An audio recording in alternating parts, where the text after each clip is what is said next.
Nós vamos conversar com a nossa querida Cláudia, ela que veio hoje estrear o quadro Direitos e Deveres. E você confere agora.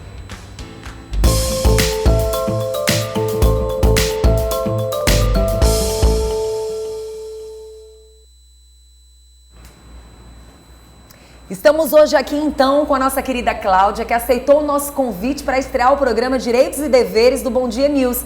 E no Direitos e Deveres do Bom Dia News, hoje ela veio aqui para conversar com a gente e, obviamente, nos deixar atentos. Ela é advogada, mas também é contadora. E ela veio hoje para conversar com a gente sobre os cuidados na hora de você buscar os serviços, não só para o imposto de renda, mas os cuidados que você tem que ter com a sua contabilidade durante um ano inteiro, né, Cláudia? Bom dia Vanusa, bom dia a todos.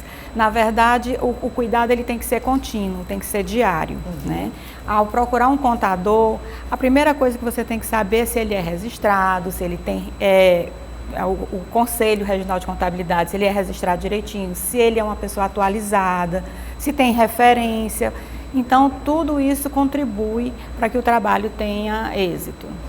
Por exemplo, se o contador, ele é uma pessoa que ele, quando você fala assim, que ele tem que estar atento, ele tem que estar atualizado, é porque existem muitas mudanças no decorrer de um ano, não existe, com Cláudia? certeza. Essa mudança, ela acontece diariamente. Tanto a legislação trabalhista, como a legislação da tributária, toda essa mudança, ela acontece diariamente. Então, o contador, ele tem que estar sempre atualizado, tanto na lei, quanto nas normas. Por exemplo, eu vou contratar um contador e eu estava com um contador, vou sair de um contador e vou para outro contador. Digamos que eu não esteja satisfeita com o profissional que eu contratei e aí eu vou mudar de contador.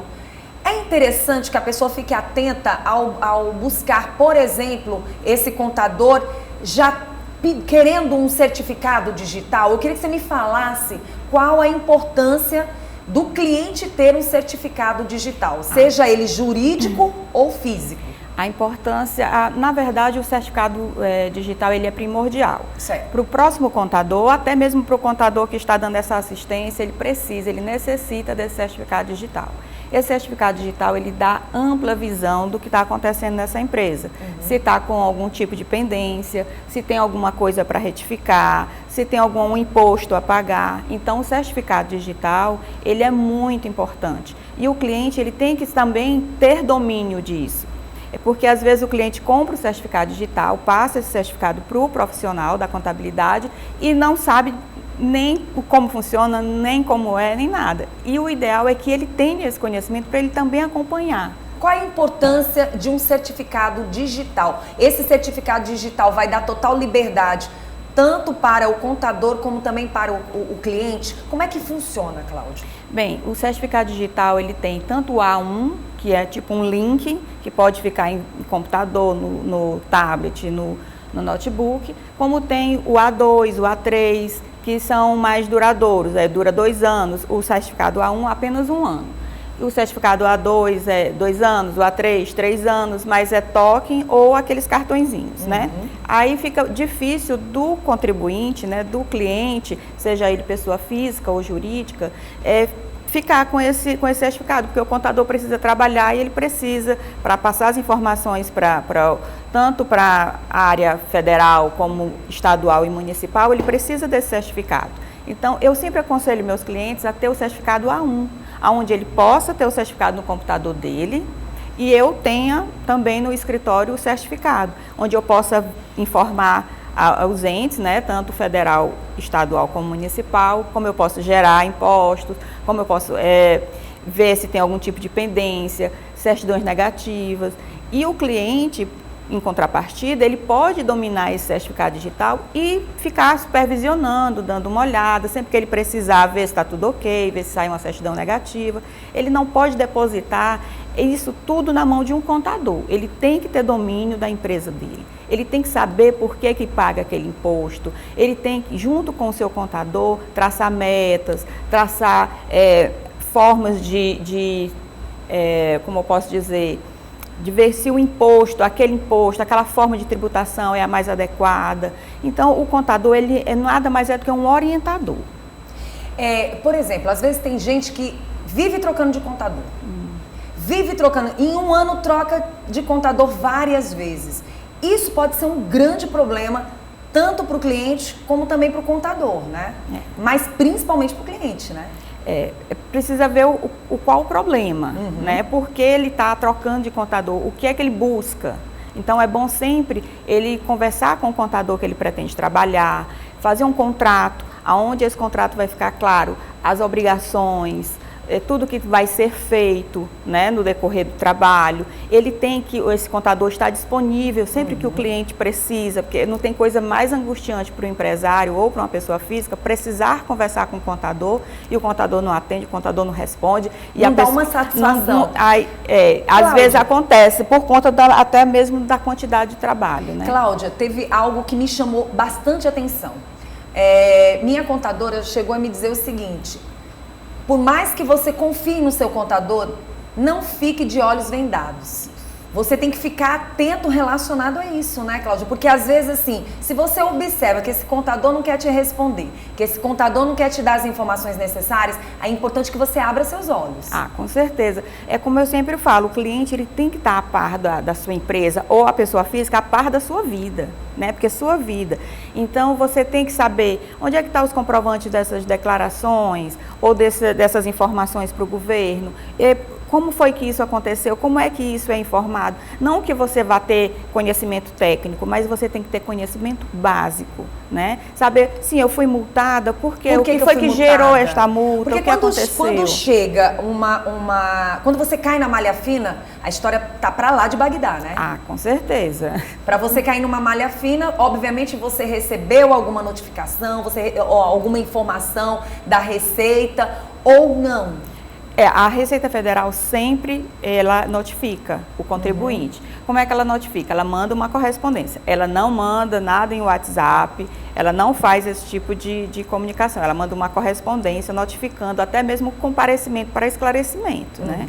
Então, é necessário que o cliente, ele ouça esse contador, ele busque informar esse contador para que tudo saia da melhor maneira possível, porque às vezes há omissão de informação. Bastante transparência. Quando há omissão de informação fica difícil. Mas o contador também tem que ter esse compromisso de ter atenção nas informações, porque qualquer erro, qualquer falha pode gerar um grande problema para esse Cláudia, cliente. eu queria te convidar, viu, meninos, para que a gente levasse a Cláudia até o telão, para que a gente pudesse responder as perguntas do nosso telespectador. Pode ser? Não, pode. Então vamos lá, gente. Olha, a Cláudia vai ficar aqui posicionada para que a gente possa responder o nosso telespectador. Você está em casa, de repente você está aí muito preocupado e olha a quantidade de perguntas que já chegou do nosso telespectador. Cláudia, nós temos aqui de cima para baixo, olha, manda um alô para mim, beleza, um abraço para o Manuel, para o Damião do bairro Cerâmica Sil. Vamos para as perguntas. Bom dia, me chamo Maria do bairro Cerâmica Sil. Quando a gente cai em malha fina, é por falta de documento, Cláudia? Por isso a importância do certificado digital. O certificado digital, ele vai dar essa visão. O que faltou? Foi um documento que não foi informado, foi uma renda que não foi informada, foi uma despesa, né?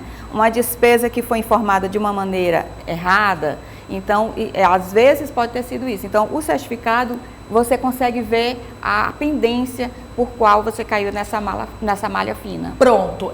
Você tem o certificado digital de pessoa física e tem um certificado de pessoa jurídica. Isso. O de pessoa jurídica, ela vai perceber tudo que envolve a empresa dela. Tudo. O de pessoa física, ela vai ver tudo que envolve a sua pessoa física, as suas rendas, suas despesas. E a jurídica, a gente sabe que você vai tudo relacionado à sua empresa, mas a pessoa física é tudo aquilo que envolve educação, saúde, né? Pensão alimentícia, que é uma das causas onde acontece muito malha fina. Por quê? No caso de pais separados, o pai paga a pensão, a mãe detém a guarda e esse filho. Aí o que é que o pai faz? Muitas vezes acontece dele cair na malha fina, faz o quê? Ele coloca a pensão na sua declaração de imposto de renda e ao mesmo tempo coloca o filho como dependente, a escola, e acaba usando... Vira uma confusão. Aí a mãe também declara esse filho como dependente, declara que paga a escola, que recebe essa pensão e acaba a malha pegando, porque não pode haver essa dependência dos dois. Se ele paga a pensão, ele tem essa despesa para declarar e a mãe declara o filho como dependente. Pronto, aí no caso, ela só vai comprovar que ela recebeu aquele dinheiro que foi, na verdade, do pai para com ela, para com o filho. Mas isso não quer dizer que ela tem que declarar. Né? Ela não vai declarar, ela só vai confirmar que recebeu esse dinheiro, não é na isso? verdade, esse rendimento recebido através de pensão alimentícia, ela entra como renda. Ela incorpora, porque aquele filho é teu dependente e tudo que envolve esse dependente é seu. Tanto o recebimento quanto as despesas.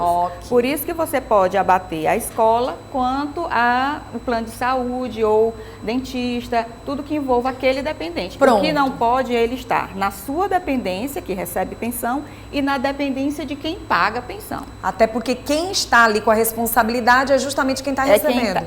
Quem está com a guarda daquela criança. Ok. Vamos para mais uma pergunta. Vanusa, poderia perguntar para a Cláudia se gastos com Covid, tipo remédios, internação, vão para o imposto? Me chama Adão do Disseu. Infelizmente, medicamento não está no rol de descontos do imposto de renda, né? Agora, a internação, sim, que é clínicas, né? Se foi particular, ele pode abater, mas medicamento, infelizmente, não. Muito bom o assunto. Minhas rendas aumentaram este ano e declarei pela primeira vez dia 31. Foi muito corrido. Tem dicas para facilitar essa declaração? É o Juarez do Torquato Neto. A dica é muito simples, basta organização. Se a declaração ela é para o ano que vem, então a partir desse ano você já começa a se organizar. Pega toda a documentação necessária, o que pagou da escola, o que pagou de plano de saúde, dentista, fisioterapeuta e vai guardando essa documentação. No início do outro ano, você vai nas suas fontes de renda, nos seus empregadores, pedir as suas declarações de rendimento. Pega essas declarações de rendimento, pega as declarações de despesa, entrega ao seu contador bem antes do prazo final, para dar tempo desse contador conversar com você, explicar o que aconteceu, porque às vezes é tão corrido, a pessoa chega 2, 3 dias antes da declaração e é feito assim, sem nenhum tipo de preparo, até para pagar a primeira cota do imposto de renda. Tem que ficar esperto, né, Cláudia? Olha, se eu mandei com antecedência os documentos da declaração, tem algum prazo para o contador me atualizar sobre como ele está declarando? Sou Luciana do Horto Florestal. Bem, não existe um prazo determinado, né? Isso depende muito. Mas se você entregou com antecedência, no máximo em uma semana dá para ele lhe chamar, lhe explicar o que aconteceu, lhe mostrar como ele colocou isso no sistema, colocou suas rendas, colocou suas despesas. Aí ele vai lhe mostrar o resumo, porque tem na lateral do programa tem o que aconteceu se fosse declaração completa, se for declaração simplificada, e lá ele vai lhe dizer qual é a mais vantajosa para você, né?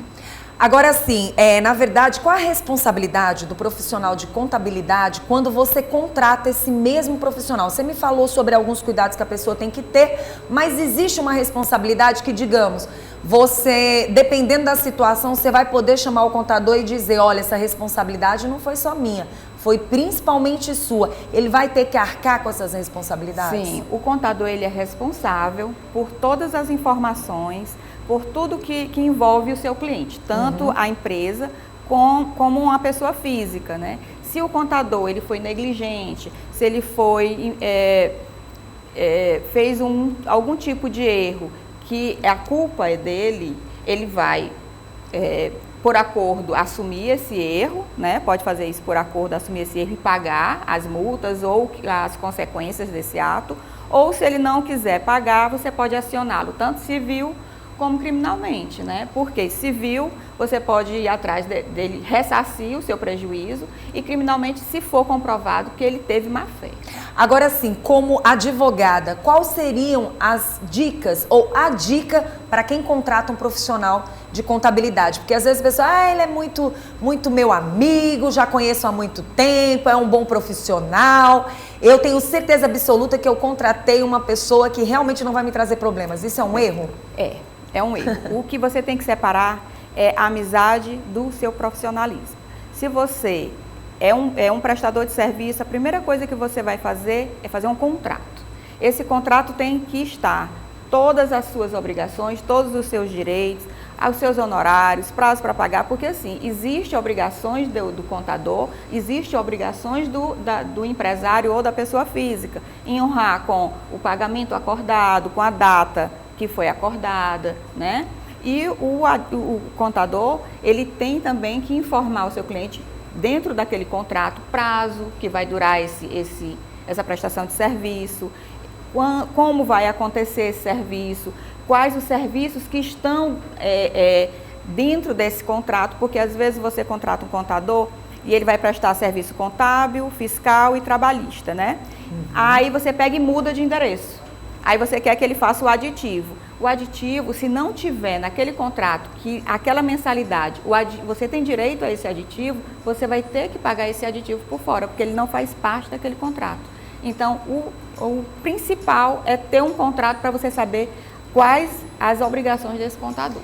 E para a gente encerrar, eu queria que você me falasse a respeito da questão do certificado digital, ainda relacionado às senhas.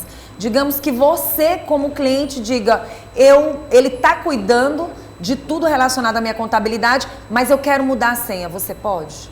Não, até poderia mudar a senha. Eu estava conversando com a certificadora que eu sempre trabalho e ele disse que não pode mudar a senha. O que pode é você revogar. Certo. Você revogar aquele certificado digital e fazer outro. Mas se você mudou de contador, aí nesse caso a senha pode ser mudada? Não pode ser mudado. O que vai acontecer é que ele vai passar um documento dizendo que passou toda a sua documentação para você e que a partir daquele momento ele não tem mais acesso aos seus dados, aos seus documentos. Por isso que é bom que a gente fique atento e faça um contrato, tá bom? E já comunique logo o seu interesse ou não interesse mais por aquele profissional diante da sua contabilidade. E a partir do momento que você contratar um novo contador ou contadora, que você já faça tudo isso através dos documentos para que você esteja munido realmente de todas as informações e ao mesmo tempo tendo todo o cuidado necessário, né, Cláudia? Isso. O muito importante é o diálogo, né? O diálogo, um contrato. A empresa tem que se inteirar, a pessoa física tem que se inteirar do seu negócio e fazer com que o trabalho do contador seja eficiente, né? Tanto ele preste um bom serviço, quanto a empresa reconheça esse contador. Muito bom, viu, Cláudia? Olha, não espere então o próximo ano para você se preocupar aí com a sua contabilidade, tá bom? De jeito nenhum. Na próxima terça-feira, Cláudia, muito obrigada por você ter vindo esclarecer. Quem quiser entrar em contato com você, como é que faz para, de repente, contratar ou mais informações? Tem o Instagram, que deve estar aí na telinha de vocês, tem o WhatsApp também. É só contratar, só falar comigo e tirar que as dúvidas. eu tiro as dúvidas. Tá bom, muito obrigada, Cláudia. Continue aqui com a gente, porque o Direitos e Deveres de hoje aconteceu com a Cláudia, mas na próxima terça-feira o assunto é outro. Você também pode falar com a nossa produção e dizer o que você quer que a gente fale aqui no nosso programa. Qual o tipo de assunto que te chama a atenção e que você quer tirar suas dúvidas. Direitos e Deveres está no Bom Dia toda terça-feira.